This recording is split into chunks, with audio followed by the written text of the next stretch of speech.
Hello, it's me. Long time no see, and this is another Gincast 164 to be precise. और मैं हूँ आपका host Salman उर्फ doctor Solanki. और दोबारा एक बार फिर आपकी स्टोरियाँ लेके हम हाजिर हुए हैं। और let's just get down to business very quickly और कोशिश करते हैं कि बातें कम करें। बहरहाल पहली कहानी आ रही है शकील साहब की। शकील साहब बताते हैं कि रात की तकरीबन 1 बजे का टाइम था। ये अपने कमरे में बैठे पढ़ रहे थे और इनका कमरे का डिज़ाइन ऐसा था कि दरवाज़ा खोलो तो इनकी टेबल थी, स्टडी टेबल, जिसका मुंह दीवार की तरफ था। तो ये जब पढ़ते थे, और एग्ज़ाम्स के दिन की ये बात है, तो जब ये पढ़ रहे थे तो इनका मुंह दीवार की तरफ था और पीछे दरवाज़ा बंद था। अब ये कह रहे हैं कि पढ़ते पढ़ते कुछ महसूस इनको हुआ, और ये ऊपर की मंजिल की बात हो रही है। तो इन्होंने मुड़ के पीछे देखा तो दरवाज़ा जो था इनके कमरे का खुला हुआ था, पाटो पाट खुला हुआ था। अब ये दरवाजे को देख के 2 मिनट के लिए फ्रीज हो गए। बाहर कॉरिडोर था, उसमें लाइट जल रही थी, अंदर ये बैठे हुए थे रोशनी में, और ये सोच में पड़ गए कि क्यों, मतलब कोई दरवाज़ा खोल के गया और कब खोल के गया, मुझे एहसास भी नहीं हुआ।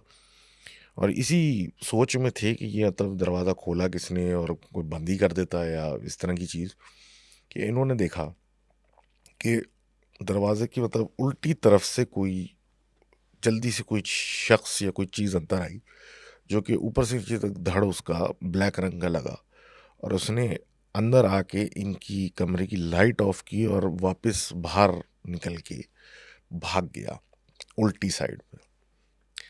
अब इनको बड़ा गुस्सा आया, नहीं बोला ये क्या हरकत है, मैं यहाँ एग्ज़ाम की तैयारी कर रहा हूँ और ये भाग के निकल पड़े, मतलब ये कौन साहब। इनको लगा कि इनके भाई हैं, और गुस्से में उठे और निकल के गए, और सीधे हाथ पे इनके भाई का कमरा था। वहाँ मुड़े और वहाँ जाके भाई को देखने गए तो भाई तो सो रहे थे। अब जब वे पलटे अपनी तरफ, फिर इनको एहसास हुआ कि जो चीज़ भागी थी वो उल्टी तरफ भागी थी, और ये उसी तरफ देख रहे थे। और जब बाहर निकले तो उल्टी तरफ तो दीवार है और कोई जाने का रास्ता नहीं है, और सीधी तरफ भाई का कमरा था। थोड़ी देर बाद इनको ख्याल आया कि जो मैंने चीज़ देखी थी उसका ना कोई शक्ल थी ना कोई सूरत थी, बस एक काले रंग का एक धड़ था, जो कि काला स्या था, और मतलब उसकी कोई शक्ल सूरत नहीं थी। और जब वो निकल के कमरे से मतलब बाहर हॉल में निकला तो अब भी एक साया जैसा रोशनी में नजर आया, क्योंकि अंदर तो वो अंधेरा करके भागा था। तो हालत तो इनकी बैंड हुई, लेकिन इन्हें फिर बाद में वक्त के साथ एहसास हुआ कि वो चीज़ थोड़ी शरारतें थी करती थी, लेकिन इनको कोई नुकसान नहीं पहुंचाती थी। तो कभी कभी इनको डर लगता था, कभी ऐसी चीज़ नज़र आए, लेकिन कभी इनको नुकसान नहीं पहुंचाया।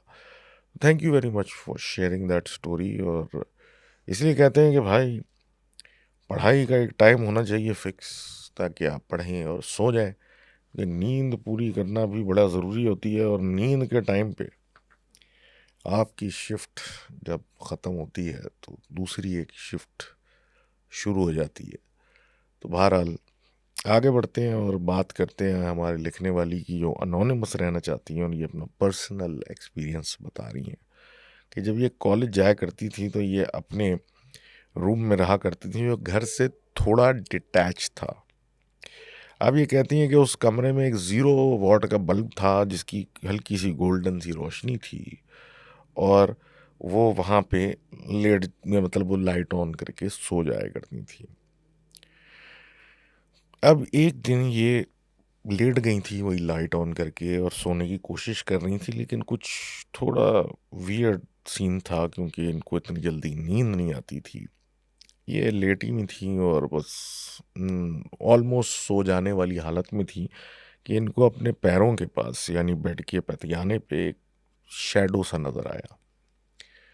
एक इंसान नुमा ब्लैक शेप, लेकिन उसकी कोई फीचर्स नहीं थे, और वो बिल्कुल ही ब्लैक था। गौर से देखने पे पता चला कि वो शेप भी कुछ अजीब सा है, और इंसान नुमा भी नहीं है। अब वो इनके पाँव की तरफ आने लगा और ऐसे इन पे चढ़ने लगा जैसे कि वो इनके साथ कुछ करने वाला है, और ये एक ऐसी सूरत हाल में आ गई कि ये मतलब लड़ना चाह रही हैं, चीखना चाह रही हैं, कुछ करना चाह रही हैं, लेकिन उसका वज़न इनके ऊपर आना शुरू हुआ और ये बिल्कुल ही हिलने के काबिल नहीं रहीं, बोलने के काबिल नहीं रहीं। अब ये कह रही हैं कि मैं बस अल्लाह का नाम लिए जा रही थी, और क्योंकि मैं कुछ कर नहीं सकती थी और मैं इतनी डर चुकी थी कि मुझे पता नहीं था कि मेरे साथ क्या होने वाला है, कि बस मैं वो ही नाम और दुआएं रटती रही, और वो आहिस्ता आहिस्ता जिस तरह मुझ पे चढ़ा था वो उतरते उतरते चला गया, और मेरे आंखों के सामने उसी जगह जहाँ मेरे पैर थे वहाँ खड़े खड़े गायब हो गया। ये एक्सपीरियंस इनको हाल में दोबारा नहीं हुआ, लेकिन 9 महीने बाद ये अपने वालिद साहब के साथ सोनी थी, और वो बेड पे एक तरफ थे, ये एक तरफ थी, कि ये माजरा दोबारा हुआ। लेकिन जब ये अपने काबू में वापस आईं तो उनके वालिद साहब को तो होश भी नहीं था कि ये हुआ क्या था इनके साथ, उन्होंने कुछ नहीं देखा। तो thank you very much for sharing that story. और बात वही है कि हिसार बांध के सोना चाहिए, पता नहीं किसी के रास्ते में आप हों या कोई चीज़ ज़बरदस्ती आपके रास्ते में आना चाह रही हो, आपके कंट्रोल में नहीं है। और कहा जाता है जब इंसान सो रहा होता है तो एक सहमाए मौत ही समझी जाती है। और बहरहाल इस पे किसी को कुछ बोलना हो तो वो कमेंट्स में लिख सकता है। आगे बात करते हैं मलिक साहब की। मलिक वसीम साहब मियाँ वाली से बताते हैं कि ये इनके जो नाना जान हैं वो बड़े ज़मींदार हैं, और इनकी गांव में ज़मीन है जिस पे इनका अपना घर भी है। अब ये कोई जुलाई बुलाई की बात है, और दिन के टाइम वो दोपहर में कैलूला कर रहे थे, सो रहे थे अपनी ज़मीनों पे, तो उनकी आंख खुली तो कोई औरत या कोई चीज़ ग्रीन कलर के कपड़ों में, बकौल इनके एक फ़्रॉक नुमा कपड़ों में, इनके पास से जा रही थी। अब ये कहते हैं कि उसने पायल जैसा कुछ पहना हुआ था जिसकी वजह से वो छन छन कर रही थी, और बस वो आवाज़ सुन के इनके नाना जो है वो बस भाग के सीधा घर में चले गए। बाहर लेटे रहे से उठ के भागे, और घर में जाते ही वो बेहोश हो गए। और बाकी एज यू नो इस हिस्ट्री।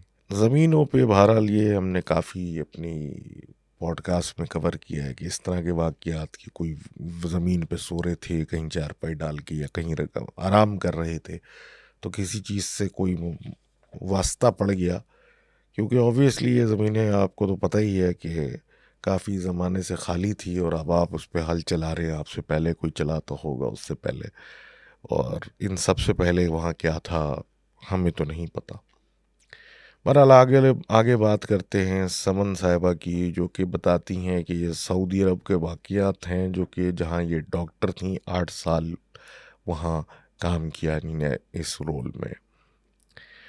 अब ये बताती हैं कि सबसे पहला वाक़या रमज़ान में सर्दियों में ये मस्जिद गई थी, जहाँ पे क़यामुल लैल के टाइम पे ये मस्जिद में रुकी हुई थी, और वो फीमेल ओनली एरिया था, ज़ाहिर सी बात है। तो उस वक्त उस मस्जिद में काफ़ी अंधेरा था, हल्की रोशनी थी, और ये और एक ख़ातून इनके साथ थी, और एक अरबी औरत भी वहाँ बैठी हुई थी। थोड़ी देर ही अपनी नमाज़ों और इबादतों में से थोड़ा सा फारिग हुई तो वो अरबी औरत इनके पास आ गई और बैठ के इनसे अरबी में कुछ बातचीत करने लगी। इन्होंने बात जो इनको अरबी आती थी उसमें जवाब देना शुरू किया। वो बातों बातों में एकदम से उसने इनसे बोला कि क्या आप दत्तूरा हैं, यानी डॉक्टर हैं। और ये शौक हो गई क्योंकि ये किसी और इलाके आई हुई थी जहाँ इनको कोई जानता नहीं, और इस औरत ने इनको कैसे पकड़ लिया कि ये डॉक्टर हैं।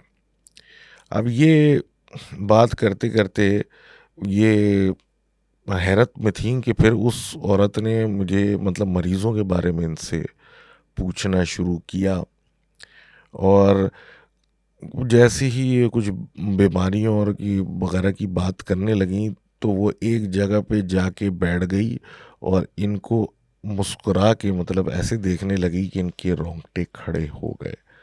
इन्होंने जल्दी जाके अपने नमाज वगैरह ख़त्म की और जब उठी तो देखा कि उस मस्जिद में उस वक्त सिर्फ ये और वो खातून मौजूद थी जो इनके साथ नॉन अरबी थीं। अब ये कहते हैं कि ये जहाँ रहती थी वहाँ मशहूर था कि उसके सामने बिल्डिंग्स थीं जो कि हॉन्टेड थीं, और वो बिल्डिंग जो थी क्योंकि झुकी हुई थी एक दूसरे की तरफ, जिसकी वजह से वो खाली थी। रातों को वहाँ से आवाज़ आया करती थी जैसे कि वहाँ कोई लड़ाई हो रही है, बर्तन टूट रहे हैं, चीज़ें उठा के फेंकी जा रही हैं। लेकिन वो बिल्डिंग बंद होती थी, उसमें एक लाइट नहीं होती थी और कभी कुछ दिखा नहीं, और ना कभी सोच आती थी कि वहाँ कोई रहता था।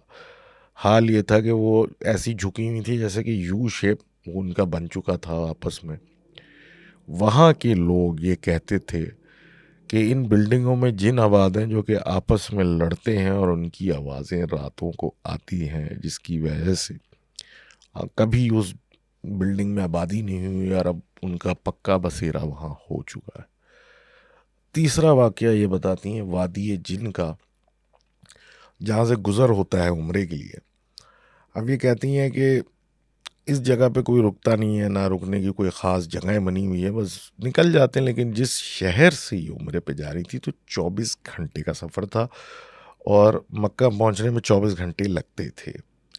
अब ये कहती हैं कि इस जगह से जब इनका गुज़र हो रहा था तो इनकी आंख एकदम से खुल गई और ये बस में बैठे बैठे इन्हें सामने आईना लगा हुआ था।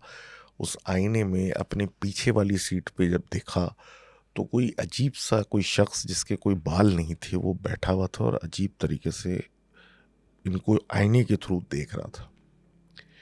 अब जैसे जैसे इन मतलब होश में आती गई, विजन इनका सही होता गया, तो इनका एहसास हुआ कि मैं ख्वाब नहीं देख रही हूँ और वो अजीब सा आदमी मुझे ही घूर रहा है, और अजीब किस्म की उस पर मुस्कुराहट है जो कि बहुत खौफनाक लग रही है और बिल्कुल भयानक किस्म की मुस्कुराहट लग रही थी। अब ये कहती हैं कि उसकी शक्ल इतनी मकरू थी कि बस इन्होंने मतलब क्या किया, और ये इसी में परेशानी में थी कि मेरे साथ हो क्या रहा है कि वो उसको आईने से देखती नहीं और वो देखते ही देखते ये दुआएं पढ़ती नहीं और वो गायब हो गया। तो ये थी इनकी कहानी, and thank you very much for sharing the stories. और सऊदीया की इन चीज़ों के बारे में तो लोगों ने काफ़ी सुना है और लोग शेयर भी करते रहे हैं। अब देखते हैं कि इस ईमेल के बाद कितने सऊदीया से और लिखते हैं, और आप भी खुश रहें, सलामत रहें कि कुछ हुआ नहीं। अगली स्टोरी जो लिखी है जिन्होंने, वो अनोनिमस रहना चाहते हैं, और बात मेरे अंदाजे से बता रहा हूँ कि शायद ये गिलगित वगैरह की साइड की बात हो रही है। लेकिन बहरहाल ये जिसकी बात कर रहे हैं वो कहते हैं कि कुछ इनकी तरफ लोग हैं जो कि चुड़ैलों या जिन्नात या ऐसी चीज़ों से कम नहीं है।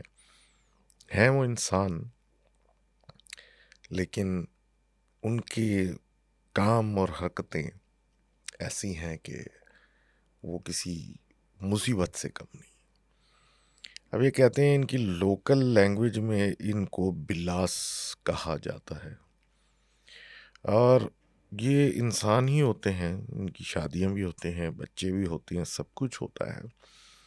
लेकिन ये दूसरे लोगों का शिकार करते हैं और इनके अपने तरीके हैं ये काम करने के।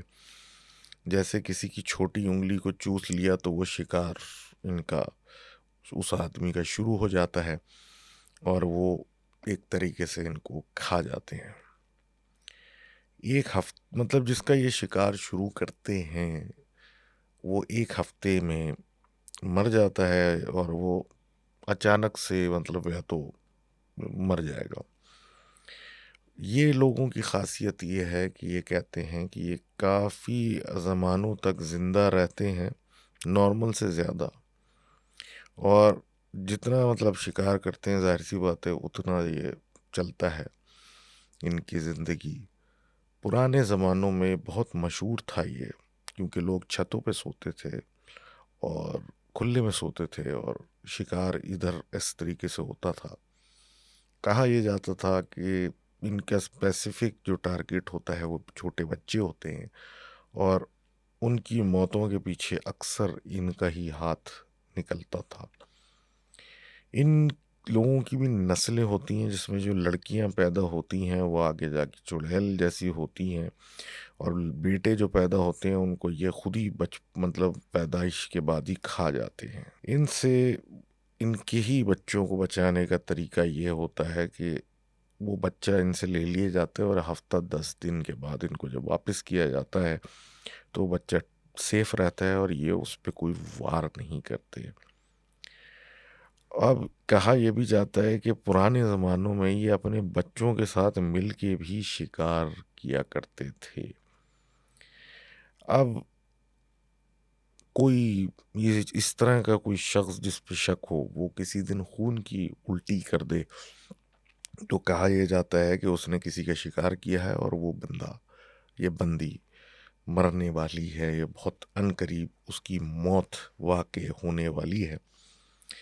अब इन्हीं शिकारों के दरमियान इनके ऊपर अगर कोई हमला कर दे तो बकौल इनके कि ये उस शख्स को फिर बुलाते हैं अपने पास, और अगर वो इनके पास ना आए तो वो फिर चुड़ैल बन के उनके पास जाते हैं जब तक वो आदमी शख्स मर नहीं जाता। इनकी एक और सलाहियत है कि ये बिल्ली बन के भाग जाते हैं, और अक्सर जब इन पे वार होता है तो ये बिल्ली बन के जल्दी से भाग जाते हैं। अब thank you for sharing this story और दिस चीज़ जो भी है। अब ये कहते हैं कि आप इस पे रिसर्च भी कर सकते हैं, जो इनको पता था इन्होंने बताया। अब मैं तो सुनने वालों को ही कह सकता हूँ कि इस बारे में और इस चीज़ के बारे में बिलास जो ये कह रहे हैं, मेरा ख्याल है गिलगित की तरफ की चीज़ है ये।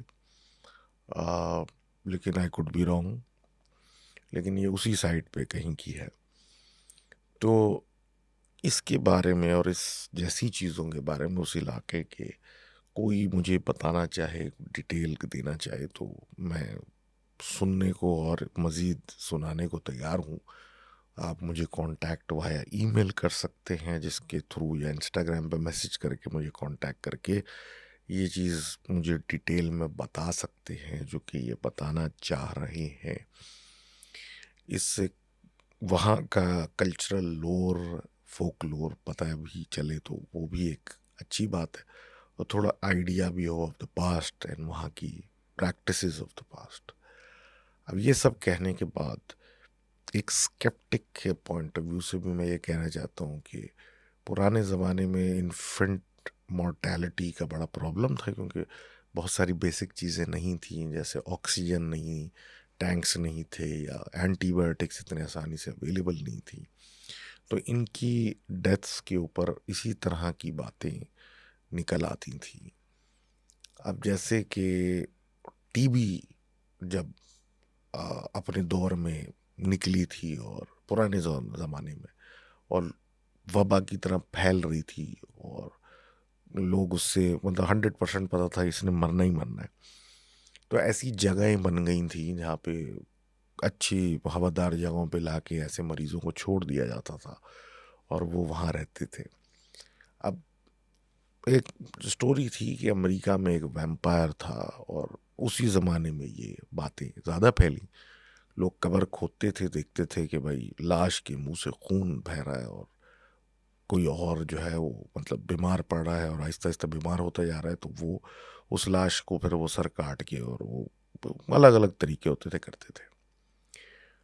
सिलसिला कुछ ऐसा था कि मरने के बाद इंसान के नाखून थोड़े से बढ़ते हैं, क्योंकि खाल भी सिकुड़ती है, वो थोड़े बढ़ते भी हैं। और टीबी का मरीज क्योंकि उसके फेफड़े जख्मी होते तो मरने के बाद उसके मुंह से खून, नाक से खून निकलता था। तो क्योंकि ये ज़्यादातर सर्द इलाके थे तो इतनी जल्दी ज़मीन में बॉडी सड़ता नहीं था, तो जब ये खोल के देखते थे तो ऐसा लगता था कि सफ़ेद बॉडी, मुंह पे खून निकला और नाखून बढ़े हुए, तो ये कॉन्सेप्ट आया कि ये वैम्पायर्स हैं जो कि आके मार रहे हैं लोगों को। लेकिन जब किसी घर में ये वबा आती थी तो ऑब्वियसली ये सबको लग जाती थी, और एक एक करके लोग मर रहे होते थे, और ये कहा जाता था, सोचा जाता था कि ये वैम्पायर का काम है। लेकिन असल मर्ज जो था वो टीबी था। बहरहाल ये बताने की एक वजह थी, लेकिन बहरहाल हमारा एक इंटरेस्ट हमेशा से कल्चरल स्टोरीज उसमें रहा, और मैं आई एम नॉट अ जज टू से हुज राइट हुज रॉन्ग। तो बहरहाल वो एक ऑफ टॉपिक बात हो गई, लेकिन बिलास के बारे में और इस तरह की इस एरिया के कल्चर के बारे में I really want to know and do an episode on it. तो अगर कोई मुझसे शेयर करना चाहे या कुछ बताना चाहे तो ज़रूर बताएं।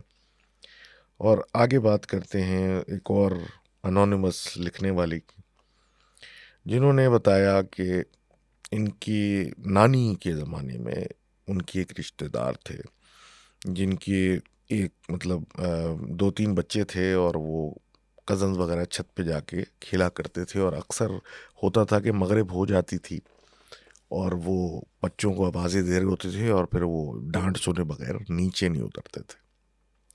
अब इन बच्चों में इनके कज़न वगैरह पूरी टब्बर होता था, और एक खेल कूद का माहौल होता था। इनके एक कज़न थे जो कि बड़े अच्छे खूबसूरत से बच्चा था, प्यारा सा। उसकी आंखें भी रंगीन थीं तो और प्यारा लगता था। और इसके बावजूद कि वो डांटते थे, लेकिन ये सारे बच्चे छत पे पहुंचे हुए होते थे और खेल कूद चल रहा होता था। एक दिन ऐसा हुआ कि ये खेल कूद चल रहा था और सबने आवाज़ दे के बच्चों को नीचे बुलाना शुरू किया। तो वो जो खूबसूरत बच्चा था, का नाम जवाद था, वो नीचे नहीं उतरा। सारे बच्चे उतर गए, अजानें हो के ख़त्म हो गई, लेकिन वो बच्चा नीचे नहीं उतर रहा था। तो उसकी वालदा ऊपर गई गुस्से में कि मतलब आखिर क्या मसला है। तो वो बच्चा बैठा हुआ था और आसमान की तरफ देख रहा था, और बिल्कुल बेसुध बस ऊपर देख रहा था, हिल भी नहीं रहा था। उसका चेहरा जो था थोड़ा फूला हुआ लग रहा था, बड़ा लग रहा था, और बिल्कुल वो फिक्स आसमान की तरफ देखे जा रहा था, और आंखें भी मतलब लाल सी हुई हुई, और बस फिक्स हुआ ऊपर की तरफ। बहरहाल उसको नीचे लेके आए और सब कुछ मतलब हिलाया जुलाया उसको, लेकिन वो बच्चा सीधा नहीं हो रहा था, और वो बिल्कुल लटका हुआ था, ना खा रहा था, ना पी रहा था, ना कुछ बोल रहा था। उसकी अम्मी वगैरह ने दम दुरूद वगैरह किया, लेकिन वो बिल्कुल वहीं पे फिक्स, और उसकी शक्ल वैसी ही फूली भी और लाल हुई हुई थी। एक मौलवी साहब को बुलाया गया कि भाई इसको क्या हो गया। तो वो उन्होंने देखा, और मतलब देखते ही बोला कि इसको किसी बड़े के पास लेके जाएं, यानी किसी मुफ्ती या किसी बड़े आलिम दीन के पास लेके जाएं। ये कुछ मेरे बस की बात नहीं लग रही। ये ज़ाहिर सी बात है, एक खौफनाक सी बात थी, जो सुन के सारे लोग उस बच्चे को लेके भागे, और मतलब एक बड़े मुफ्ती और किसी आलिम को ढूंढा और उसके पास लेके गए, और उसके पास बैठे। तो उस आलिम ने कुछ पढ़ना शुरू किया, फिर उस बच्चे से मुखातिब हुआ। तो उस बच्चे ने कहा कि मेरा नाम नीलम है, और मेरा यहाँ से रोज़ गुज़र होता है। ये बच्चा मुझे खेलता हुआ दिखता है और मुझे पसंद आ गया है, इसको मैं अपने साथ लेके जाना चाहती हूँ। ये बोलना था कि उस बच्चे को बुखार चढ़ गया, और बात आगे बढ़ी कि या तो ये मेरे साथ जाएगा, या मैं उस वक्त तक नहीं जाऊंगी जब तक ये बच्चा मेरे पास नहीं आ जाता। अब जनाब वो बुखार चढ़ा रहा उस बच्चे को काफ़ी टाइम तक, और वो बिल्कुल बेसुध हालत में ही रहा। लोगों ने बहुत कुछ करने की कोशिश की, लेकिन आखिरी दम तक वो ऐसे ही रहा, और वो बेचारा इसी तरीके से फौत हो गया। अब इसी तरह की एक सिमिलर ये स्टोरी आगे बताती हैं कि 30-35 साल पहले बंस रोड यानी बर्न्स रोड की तरफ की बात है, कि उनका फ्लैट था, और उनके एक पड़ोसी थे, मतलब सब अच्छे से मिलते थे और सब कुछ था। उनके दो बच्चे थे, एक बेटा था मेरे ख्याल है, और एक बेटी थी जो टीनेजर थी, और उनकी बल्कि सिर्फ बेटी ही थी, सॉरी, और वो टीनेजर थी। अक्सर वो घर से नीचे उतर के सीढ़ियों पे खेल रही होती थी, और मतलब नीचे उतर के बाहर खेल रही होती थी फ्लैट से। और ये इस ज़माने की बात है कि मतलब इतना कुछ खास खौफ नहीं होता था 35 साल पहले, और इतना कोई मसला नहीं होता था।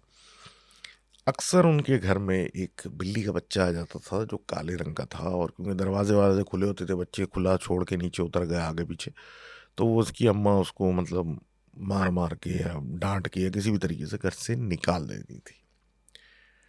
कुछ अरसे में उनकी वालदा ने नोट करना शुरू किया कि बार बार वो घर में आ जाता था, और फिर जब नोट करना शुरू किया तो वो जहाँ इनकी बेटी जाती थी वो पीछे पीछे आता था। वो पलंग पे सोती थी तो नीचे बैठा होता था, वो नीचे कहीं जाती थी बाहर तो पीछे पीछे आता था, वो वॉशरूम जाती थी तो दरवाजे के बाहर बैठा होता था। और इसी तरीके से वो उस लड़की के आस पड़ोस में घूमता रहता था और कभी जान नहीं छोड़ रहा था। उसको भगाने की बहुत कोशिशें हुई, लेकिन वो ना हिला। इवेंचुअली क्या हुआ कि परेशान होके कि भाई आखिर ये क्यों जान को पीछे पड़ गया इसकी और जान छोड़ता नहीं है, तो किसी मौलवी से बात हुई तो मौलवी ने कहा ये बिल्ली का बच्चा नहीं है। और उन्होंने ये बात को मतलब की, सब कुछ किया कि भाई ये मामला कुछ टेढ़ा है। अब जब कुछ मौलवी साहब को बोला गया कि कुछ करें तो उन्होंने कुछ पढ़ा, कुछ ढूंढा ढांडा, तो बकौल इनके कि उस बिल्ली के बच्चे ने एक अजीब सी आवाज़ में कहा कि ये लड़की मुझे बहुत पसंद है और मैं इसका साथ नहीं छोड़ूंगा। ये सुनने के बाद, और ये मतलब उस बिल्ली के मुंह से सुनने के बाद, वो जो लड़की थी वो बिस्तर को पड़ गई। मतलब ऐसी बीमार पड़ी कि बस वो लेट ही गई। और उस दिन के बाद से यूं तो बिल्ली हर जगह नज़र आती थी, लेकिन वो दोबारा नज़र नहीं आई और वो बीमार रही। काफ़ी दिन इलाज चलते रहे, सब कुछ होता रहा, लेकिन इवेंचुअली वो इंतकाल कर गई। अब जिस दिन उसका जनाजा उठा के लिया, कब्रिस्तान को जा रहा था उठ के, तो ये कहते हैं कि लोगों ने एक बिल्ली का बच्चा दोबारा देखना शुरू किया जो कि उस जनाजे के साथ साथ जा रहा था। जाते जाते जब उस बच्ची को दफनाया गया तो वो बिल्ली का बच्चा वहाँ पे ही मौजूद था और देखते ही देखते उस कब्रिस्तान में गायब हो गया। अब सिमिलर ये एक बात करती हैं साहिबा कि इनके हस्बैंड के साथ कुछ अरसे पहले एक मलीर कैंट की रोड पे एक वाकया हुआ था कि अब ये नहीं लिखा कि कितनी पुरानी बात है, लेकिन कहते हैं कि इनकी हस्बैंड रात को किसी दोस्त के फार्म हाउस से वापस आ रहे थे, वहाँ कोई काम था करवा रहे थे, कुछ था सिलसिला बहरहाल। तो 10-11 बजे का टाइम था और जिस रास्ते से आ रहे थे वो काफ़ी सन्नाटी जगह थी। तो कहते हैं कि एकदम से बीच रोड में इनको कोई औरत नज़र आई जो कि हट ही नहीं रही थी, और इनको स्लो करके उसके साथ में से घुमाना पड़ा। जब वो घूम के जाने लगे तो उन्होंने देखा कि वो औरत ने सर्दी के अंदर बहुत ही कम कुछ पहना हुआ था और अजीब बिखरे हुए उसके बाल थे और अजीब हवन्ना खुलिया था। और ये आगे जाने लगे तो इनको एहसास हुआ कि मतलब हालात का सभी को पता है, तो कुछ इसके साथ बेचारी के साथ कुछ हो तो नहीं गया। तो ये गाड़ी रिवर्स करके मतलब स्लो तो हो गए थे उसकी वजह से, क्योंकि सड़क के बीच में थी वो। तो वापस उसके बराबर आए तो वो इनकी तरफ फ़ौरन पलटी और उसने बोलना शुरू किया कि मुझे बहुत ठंड लग रही है, और इन्होंने जैकेट पहनी हुई थी, जिस पे उसने कहा कि मुझे जैकेट दे दें। और ये मतलब खिड़की ने थोड़ी सी खोली तो इनको कुछ ऐसा हुआ कि जब वो इनकी तरफ मुखातिब थी तो ये कुछ फ्रीज से हो गए, ये हिल नहीं पा रहे थे। मतलब वो जैकेट मांग रही थी, ये दे नहीं पा रहे थे, और दिल ही दिल में सोच रहे थे कि इसके साथ क्या हुआ है, ये कौन औरत है, ये क्या हो रहा है। उसने बोला उसके बाद कि मुझे यहाँ लड़के छोड़ के गए और मुझे आप कहीं उतार दें, आगे छोड़ दें, आगे ले जाए। और इसी दरमियान में ये गाड़ी मतलब चलाना चाह रहे हैं, हिल कुछ करना चाह रहे हैं, लेकिन ये कुछ कर नहीं पा रहे। और जब इनको एहसास हुआ कि ये बोले जा रही है और मैं हिल भी नहीं पा रहा हूँ, तो इन्होंने दुरूद वगैरह पढ़ना शुरू किया और आयतें पढ़ना, दुआएं पढ़ना शुरू की। तो इनके अंदर मूवमेंट आई तो इन्होंने जल्दी से शीशा बंद किया। शीशा बंद इन्होंने किया तो वो शीशे को खटखटाने लगी और दांत निकाल के इनकी तरफ देख के हंसने लगी, जिस पे ये दुआएं पढ़ते हुए वहाँ से निकल गए। अब ये कहते हैं अपने ये दोस्त से मिले और उससे बात की, तो उसने रास्ते का पूछा और बताया कि हाँ, ऐसी एक जगह है जहाँ पे मैंने भी कोई इस तरह की औरत देखी, लेकिन मैं रुका नहीं। दो चार लोगों और से पता किया तो उस इलाके की, तो पता चला कि वो भी ऐसी ही बात कर रहे हैं, जिस पे किसी ने उनको कहा कि शायद ये कोई औरत या कोई ऐसी चीज़ है जिसके साथ यहाँ कोई बुरा हुआ और आज तक उस सड़क पे इसी हालत में वो मिलती है, और सर्दियों में ज़्यादातर नज़र आती है। तो thank you very much for sharing the stories, और अल्लाह सबको हिफ्ज़ मान में रखें। और child death is a tragedy, जो कि दुनिया मतलब घरों को तबाह कर देती है, और उम्मीद करता हूँ कि किसी को ये दिन ना देखना पड़े। बहरहाल ये था एपिसोड 164, और अंदाज़ा तो हो गया होगा जब आप कहानियाँ भेजेंगे तो एपिसोड जैसे होंगे, बड़े होंगे छोटे होंगे, डिपेंडिंग ऑन जो भी आप भेजते हैं। बहरहाल take away of the day is बिलास गिलगित, और इस तरफ की जो चीज़ें हैं उसके बारे में जिसके पास नॉलेज हो मुझे ज़रूर बताएं, और उसके मुझे बड़ा इंटरेस्ट डेवलप हो रहा है। बहरहाल thank you for sending your stories and watching my channel. आप लोगों का शुक्रिया। अल्लाह हाफिज़।